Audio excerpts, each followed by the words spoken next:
And welcome to Weather and Ag in Focus on this hump day, Wednesday, May 20th. It's a nice day compared to where we started out this morning. A little frosty with temps in the upper 20s to low 30s. Currently, we're in the low 60s across the area right now. I'm Chief Meteorologist Dean Wysocki, along with our Ag Director, Bridgette Readel. And Bridgette, did you have an enjoyable day off, or was it all work and no play? There's very few times that I don't accomplish many things, whether it's a day on or off the air. So this morning, many of us found it to be a little chilly out there. In fact, had a number of calls and messages late yesterday worried about potentially soybeans. We saw some soybeans that already started to emerge. They were just coming up out of the ground. Will there be frost damage? I think most of our soybeans were still pretty small. I would love to say, well, the ground was warm and they were going to be all snuggled in close to the soil surface, but the ground probably isn't all that warm. In fact, out there right now, it's not exactly overly warm. I don't think we're quite to 60 degrees here yet in northern Cass County.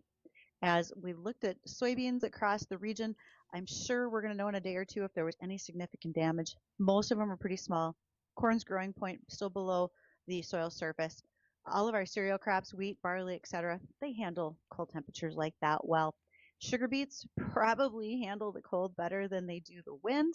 And overall, there was frost on the lawn and a lot of frost on the buildings in my neighborhood at about 6 o'clock this morning. So we had it. It got cold out last night. Yeah, no doubt about it. Yeah, it was. But hey, you know what? The sun angle this time of the year, we rebound pretty quick. In fact, we were already by 11 in the upper 50s, and currently across the entire area, lower 60s, little cooler mid 50s in Lakes Country, but the warmer area is spreading eastward, and we're going to continue to see a warm up as we head not only into tomorrow, but more so for the back half of the holiday weekend. We're looking at a lot of sunshine today, a few fair weather clouds popping up. We'll call it mostly sunny with temperatures today topping out a few degrees higher than they are right now into the mid 60s, and a little breeze out of the southeast about 10 to 15. Then tonight, not nearly as chilly with lows in the mid 40s. And then tomorrow, a little breezier, about 10 to 25 out of the south-southeast, but a little bit warmer with a sunny start, and then a partly cloudy afternoon. We'll have highs in the low 70s, and then a storm system will bring rain to the area Friday afternoon through Saturday morning. It looks like about a half inch, maybe a little bit more than that across much of the area, and much cooler, low 60s for both Friday and Saturday. And then the big warm-up starts on Sunday, upper 70s, and looks like for Memorial Day, mid 80s, and the day after Memorial Day, mid to upper 80s. So finally, some nice summer warmth comes into the area. And it looks like most of next week we'll have temperatures, it's looks like in the upper 70s to low to mid 80s. So that mild stretch continues next week. We get into a little wetter pattern of the LRC cycle from Wednesday of next week through the end of the month. So a little moist, a little more moisture coming in, not only Friday into early Saturday, but more so with just scattered stuff next week. So we'll be keeping a close eye on that as well. Well, we'll see what the weather should bring, but overall, planting season is well underway. This interlude, if you will, from rainfall is going to keep us out of the field for a little while. There are folks that are in the north central part of South Dakota saying that they might not get into the field well into next week due to, mostly an inch or a little better of rainfall, but they were seeing some ground saturation beforehand. That Devil's Lake Basin, we talk about them often. They're hoping to get rolling soon. There's a lot of folks up there that maybe haven't hardly turned the wheel at all. We do have crop out of the ground in western North Dakota. I don't think it was quite as cold to the west.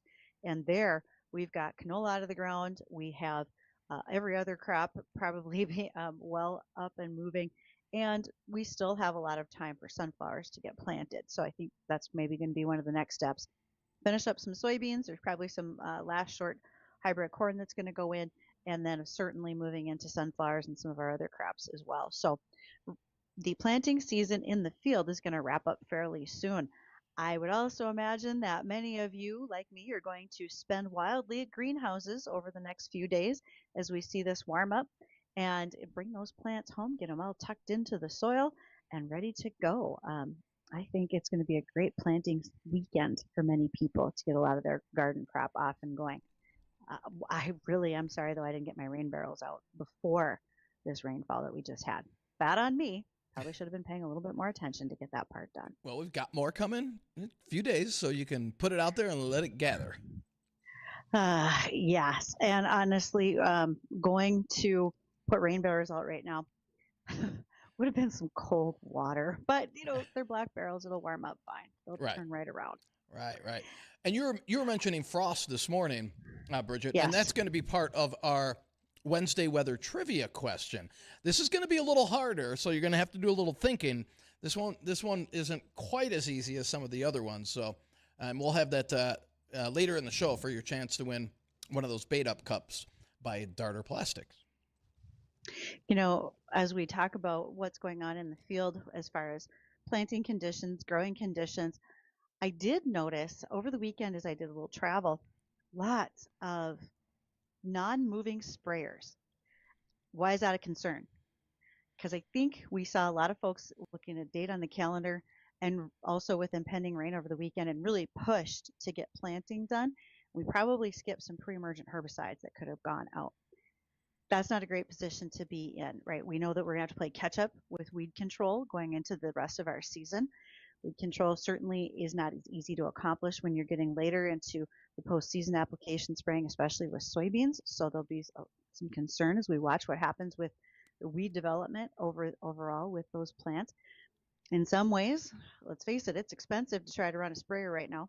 And I can see maybe trying to save a little on diesel fuel, but I'm concerned about what we're going to see for weed control, especially as we have considerable amounts of water hemp that I just got a whole shot of rain. And they're really going to love this up. They're going to be happy to take off and probably start to shade out some of our soybeans, etc.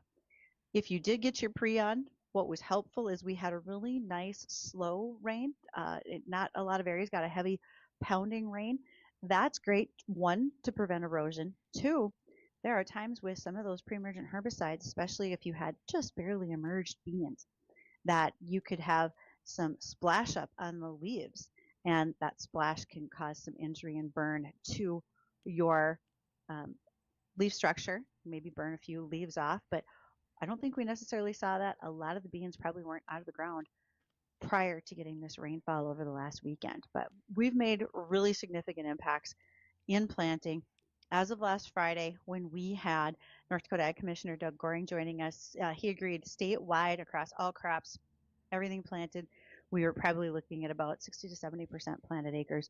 Over the weekend, I think we took some more leaps and bounds ahead for that. So it's going to be a great growing season, right? Everybody put that smile on your face. It's all going to be going fine. It's going to be wonderful after we get back from Memorial Day, I'm sure of it. If you had rainfall, and especially if you have one of our WDAY rain gauges brought to us by Darter Plastic, we'd love to hear what your rain totals were. Please go ahead and give us a call. You can reach us on the JLA Insurance phone line. That number is 701-293-9000. Love to hear all the things that you want to share on a day like today. And that just gets you all fired up and ready to go when it's time for Wednesday weather trivia that we'll be doing later on in the show today. Emails, send them weather@flagfamily.com to Dean. I'm ag@flagfamily.com as well. And so we look forward to also having you watch on our live stream. Those are brought to us by Lighthouse Commodities. You can find them at YouTube, Facebook, and Acres TV. Please go ahead and subscribe, especially on the YouTube and Facebook pages.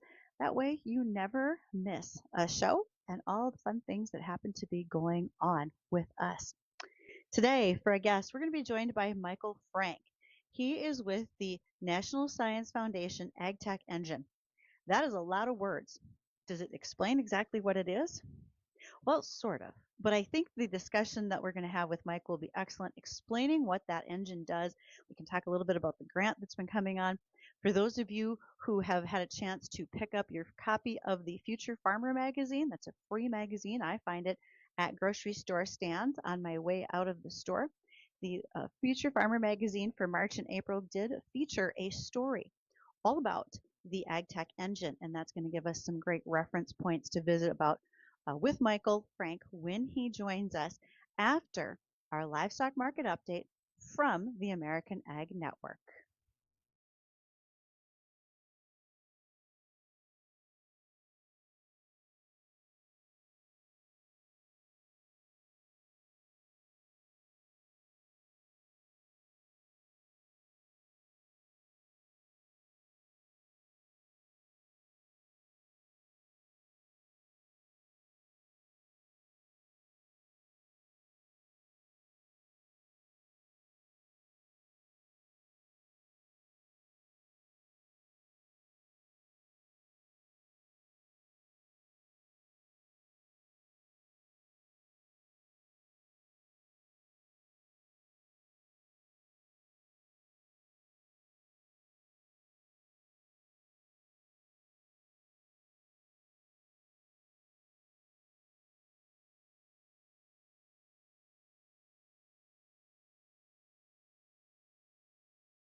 There is so much when it comes to tech, IT, AI, all these different logos and acronyms that we could be using. And we want to sort through which are the good and which are the bad. One way to do that and make sure that all of your cybersecurity up to snuff, well, take a look at techsupport.farm. They have the fence check assessment, and you can head on over there, do the assessment, see where things stand for your farm or agribusiness. And above all, you can make sure that you feel confident and comfortable that you're protected. And if you're not, it's time to make sure to have that conversation with Chris Sherman. Again, that's at techsupport.farm. Excited to visit with a new person who's involved with the National Science Foundation AgTech Engine. And boy, that's a lot of words to describe what might be going on here. But first and foremost, let's describe who we're talking to, and that would be Michael Frank. Michael, how are you? I'm doing good, Bridgette. How are you today? Fabulous, thank you. And that's not a Western Cass County accent, so give us a little background on how you wound up in North Dakota. Well, I've been a little bit of everywhere, honestly. So for the past 12 years, I consider my career field to be research agronomy. As a research agronomist, I've done row crop research across 13 states in the U.S., and this one being my 14th, and then also coordinated across 7 countries, ranging from germplasm testing to development of new ag technologies for seed production, to even trying to find better ways to make agronomic decisions during the season. So quite a few hats I've worn over the past several years.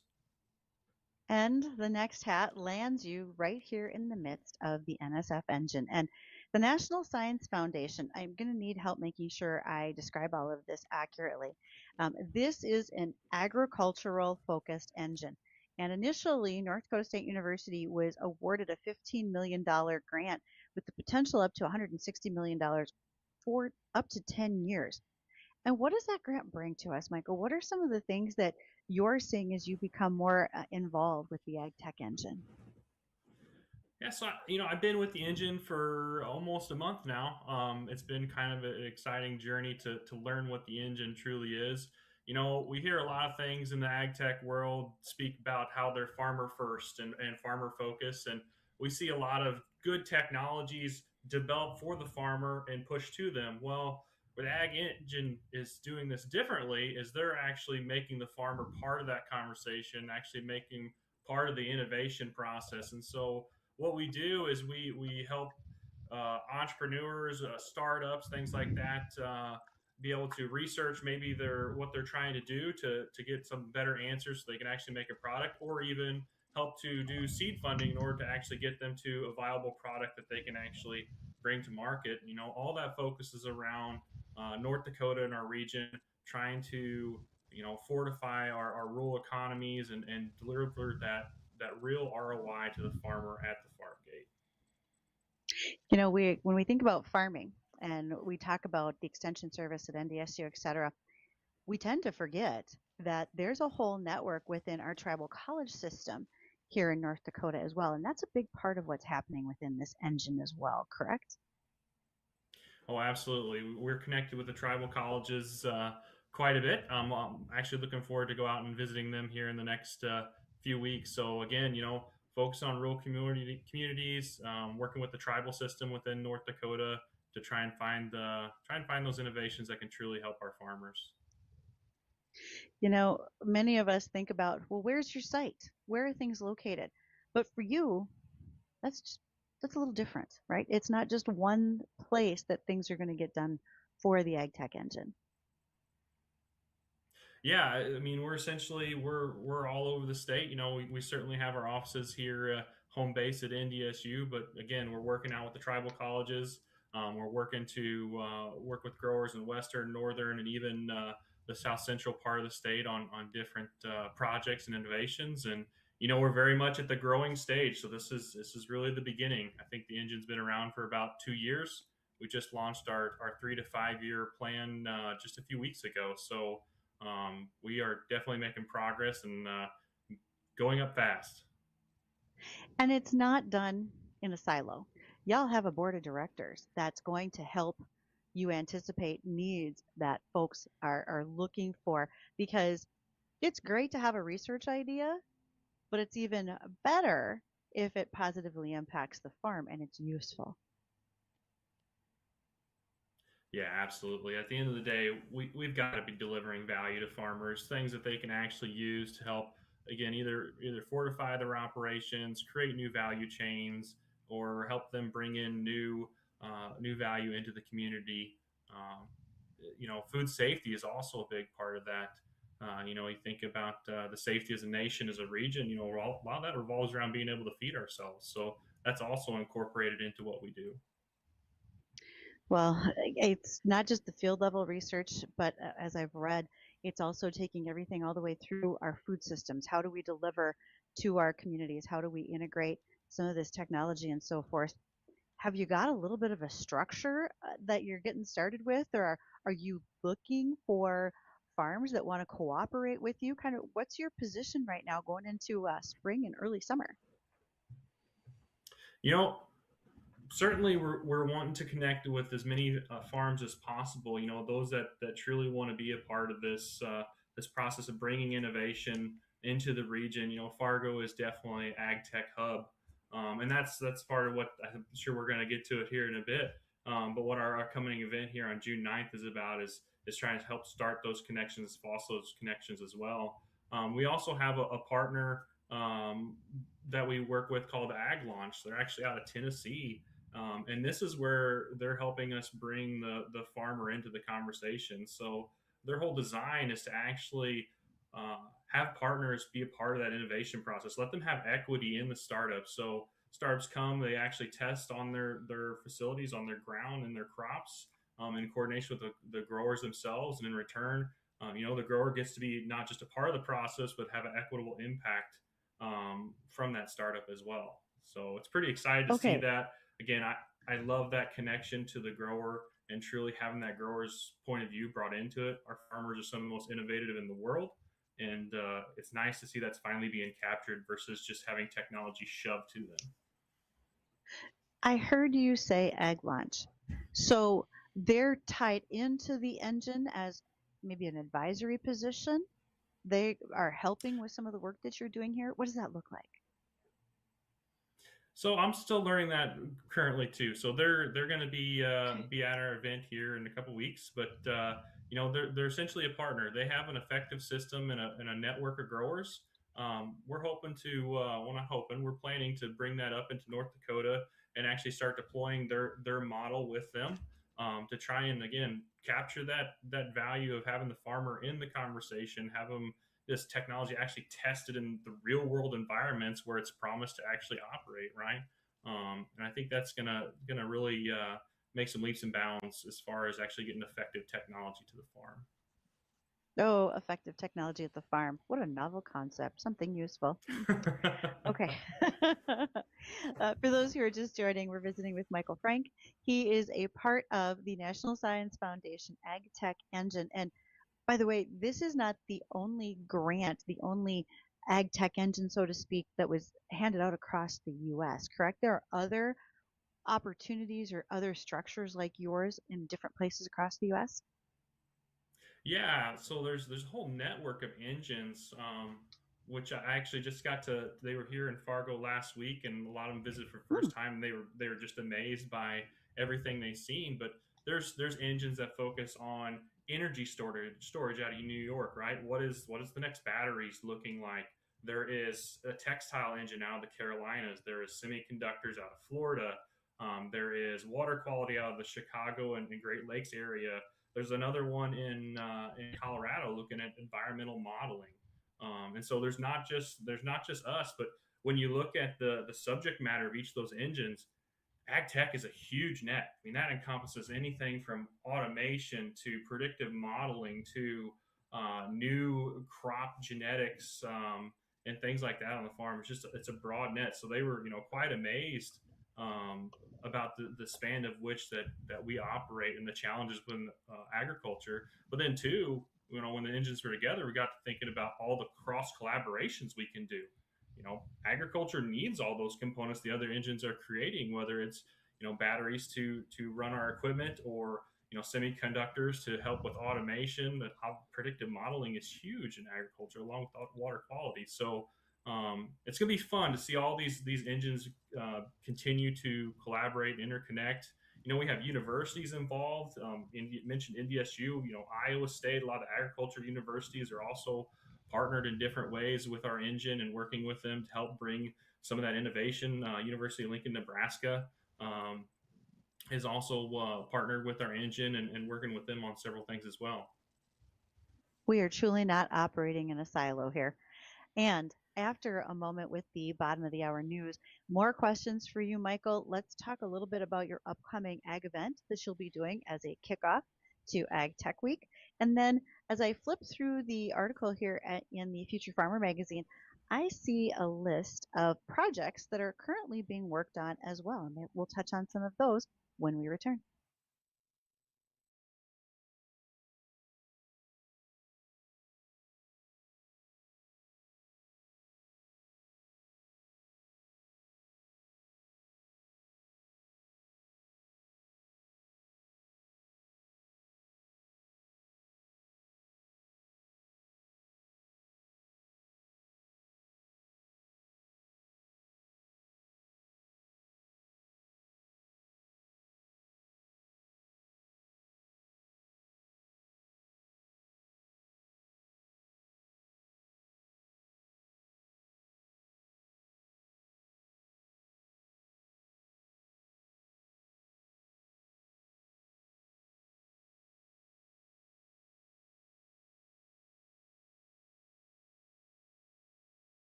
Thanks for joining us right here on Weather and Ag in Focus today as we visit with Michael Frank. He is part of the National Science Foundation AgTech Engine right here in the region.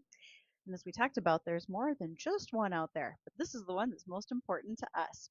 And speaking of most important, there are some projects that have already been underway, Michael. Can you give us just a little bit of an overview of what you're going to be looking at that was carried over from last year, perhaps, and then even what you might be looking into for research for the coming year? And a lot of our ideation, our technology, it comes from the farm edge. And so we had a project down towards, I believe it's towards Oaks, that involved irrigation and irrigation prediction. We call it the Whitewater Project. So this is using satellite data and sensor technology to begin to take the guesswork out of, when the crop needs to be watered, how much does it actually need to be watered? What is my soil holding that I might not be able to see from above ground and be able to sense very well. And so, we think about there's not a lot of acres in North Dakota that are irrigated, but certainly those ones that are definitely high value. And so the idea is to bring more tools to the farmers' hands. It's actually going to help impact their crop quality, crop yield, and the ROI at the end of the day. So If we've we have also had farmers who one. are, Go ahead. oh, let me just ask one real quick question in there, Michael. If you've got Yep. farmers who are listening, saying, "I'd be willing to work with you. I have some questions, or I want you to do this on my land because I see how it's going to work." Would you want them to be in contact with you? Are you looking for some cooperators in some of these areas? Oh yeah, absolutely. If there's growers that Okay. have interest in being a part of this conversation, whether that's just to have a quick chat about what's going on, or to truly see if they could potentially be a future testing bed or network part of the testing network, yeah, certainly reach out to us. We'd love to have that conversation. So, what are some of the other projects? I rudely interrupted you there, but I'd especially like to hear Oh, about what's coming up next. yeah. So a lot of farmers probably realize it, but then I think this is news.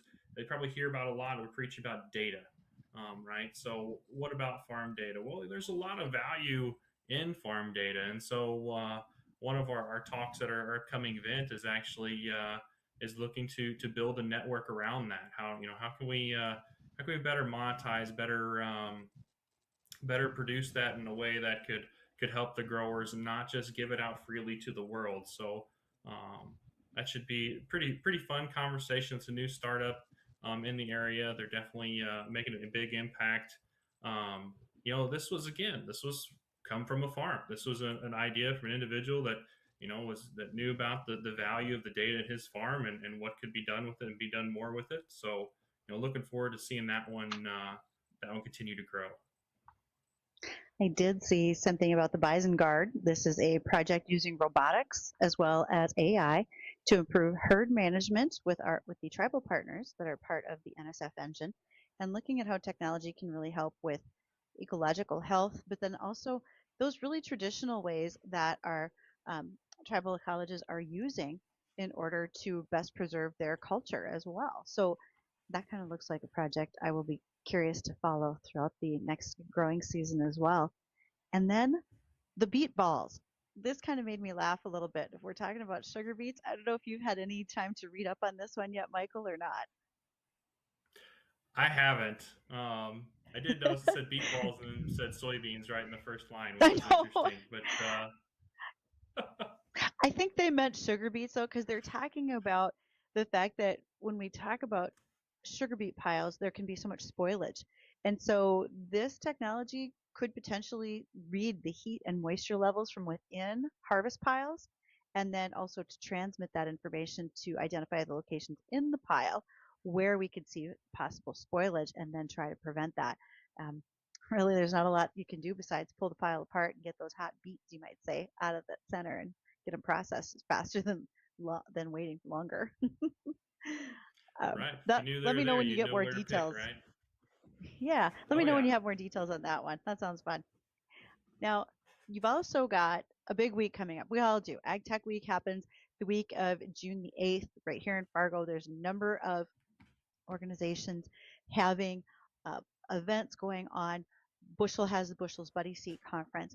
The Chamber of Commerce has the Midwest Ag Summit that kicks things off on Tuesday morning, June 9th. And that's closely followed by your show and tell. Tell us more about June 9th. Yeah, so on June 9th, we're going to be hosting our Field Forward event. So that's our signature event for the AgTech Engine. I believe this will be our second year. So we're going to be having it actually outside of Fargo, down at Crooked Lane Farm Folk School, so just outside of Colfax, off the interstate there. Which I'll say it's a beautiful venue. It's great to be out, in the rural area. So hoping we have weather like I'm hearing in the forecast over the next coming days as well during that. But it should be a great afternoon. So, we're going to kick off at 1 o'clock. This is a completely free event. It's open to the public. If you're a farmer interested in hearing more about the engine or what we do, definitely stop by. My hope is that you've had time to get all your crops planted and they're emerging well and the sprays are down. So you have a free afternoon. Well, let's put it this way. If the wind is over 15 miles an hour and nobody can spray, you have a far better chance of high attendance. How's that? I know, but I'm gonna throw them a softball and hope that they've already got that done. I hope so too. I really do. So when you look at this Field Forward event that you're having on June 9th, my other question to you would be this. If farmers have ideas and they're saying, I really want something that's useful and functional to my farm, are you the guy to talk to about how to get that work done and accomplished, to connect the farmer to who can actually do the work or deliver the end result to the farm? Oh, I definitely think I could be a link in the chain and point them in the right direction. There's a lot of resources we have here in Fargo. I just actually explored the Endeavor facility. Their whole vision is to help entrepreneurs and people with visions of technologies or things like that become a viable startup in business. And they've got a lot of resources to do that. So we certainly support that through the engine as well. But yeah, it'd just be great to have a conversation. I get to meet with startups all the time and hear their ideas, and love the opportunity to help connect individuals who really want to truly make an impact. So yeah, definitely bring them towards me. I'll be at the event all afternoon and looking forward to those conversations. Well, folks who are listening and think, well, eventually I want to talk to Michael, but I don't have a place to write this all down, they can email me, ag@flagfamily.com. I have Michael's connection, his contact information.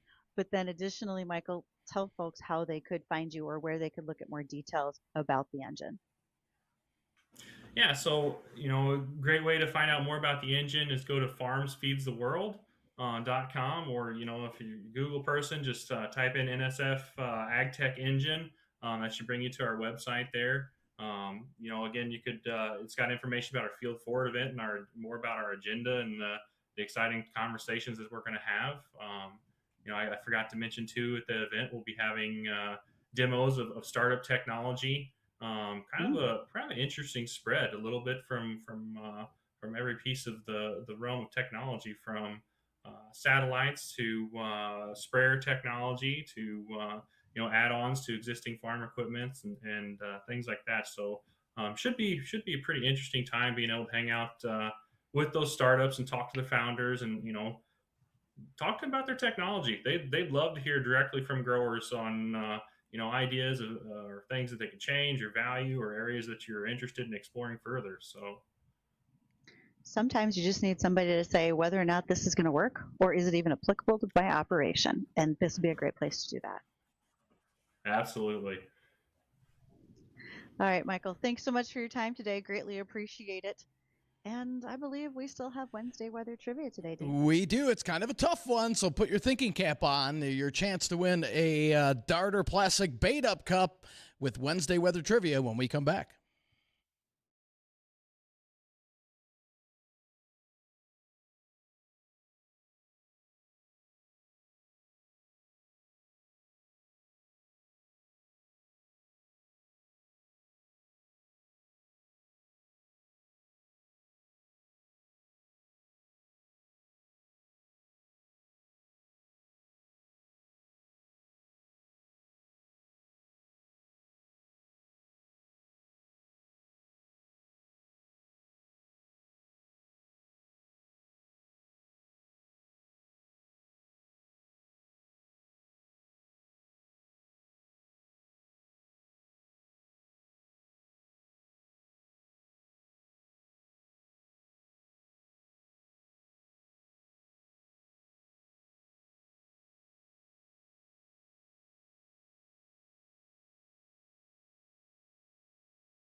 And welcome back to Weather and Ag in Focus. And it's time for our Wednesday weather trivia.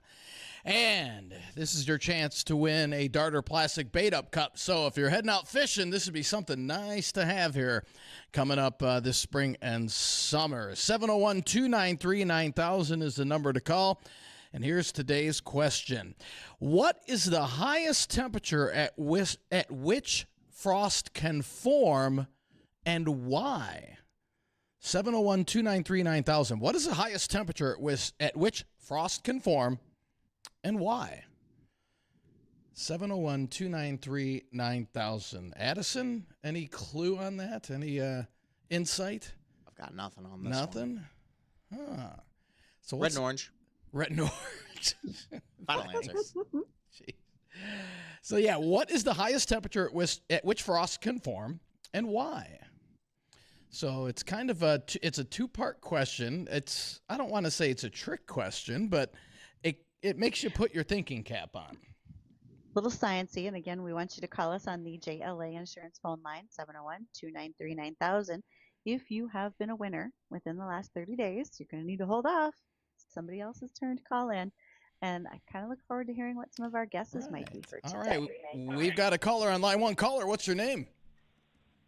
Henry. Henry, what's your guess? What is the highest temperature at which frost can form and why? 38 degrees, maybe, because it's measured 5 feet off the ground. Close enough. We're going to give it to you. Yeah, I was looking for 37, but it can possibly form at 38. And everybody says, well, why so warm? Because, well, first off, cold air sinks. So, as you said, Henry, the official measurement from the National Weather Service and other ASOS sites are taken from 5 feet off the ground.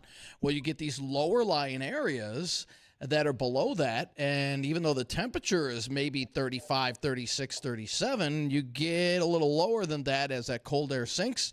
You can get frost to form. So, congrats, Henry. Let's see. Do you fish? Are you a fisherman?